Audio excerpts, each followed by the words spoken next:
All right, y'all, Rain Coleman. Hit me up on Twitter and on TikTok at CarefreeBlurred. Hit me up on IG and YouTube at CarefreeBlackNerdu. All right, so let's get into none other than some more of the Marvels news, because of course this is the Marvel Stan account. I'll give a no. So we know that the Marvels was a polarizing film. We know that there are folks on both sides, folks who love it, folks who hate it. There are some indifferent people. I have tons of reviews about it already up as we speak. I'll link them in the show notes and the cards or whatever. But let's get to the one thing that I think is being left out of the conversation about the Marvels, whether you like it or not. And not left out fully, because I've seen some people combating this, but Nia DaCosta's The Marvels is the highest grossing film ever for a Black woman director. Now, say what you want about The Marvels and its box office success. There are folks like, oh, it's trash, it's a terrible way to be in phase 5. Okay, fine. We can look at the numbers and say, okay, you're correct, whatever. It did not do what it needed to do.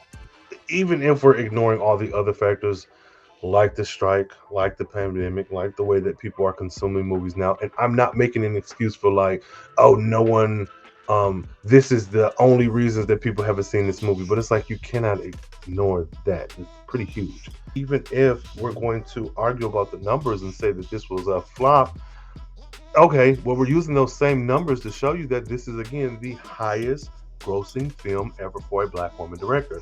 So looking at Yahoo News, they're stating that The Marvels, directed by Nia DaCosta, is the highest grossing film ever for a Black female director, surpassing Ava DuVernay's A Wrinkle in Time. The Marvels has currently grossed $161 million worldwide, while A Wrinkle in Time grossed $132 million. DaCosta was previously second to DuVernay with her previous film Candyman, which means DaCosta has 2 out of the 3 highest grossing films from a Black woman.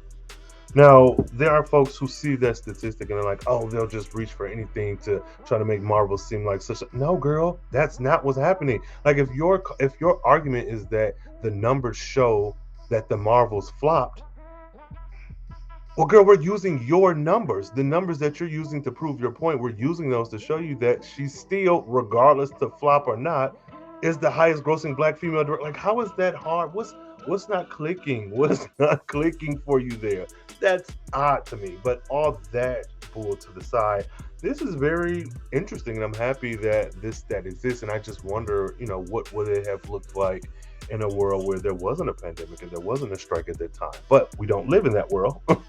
That may be the world in which the X-Men of the MCU exists, but not this one. So yeah, that's interesting. Like, kudos to her, kudos to everyone on the team. Again, I put my foot down, I'm on this hill or whatever, to say that this was a fun movie. I enjoyed it. And if you didn't, that's all fine and good. But right now I'm talking to the folks that did. This was a pretty good film. And but what do you think?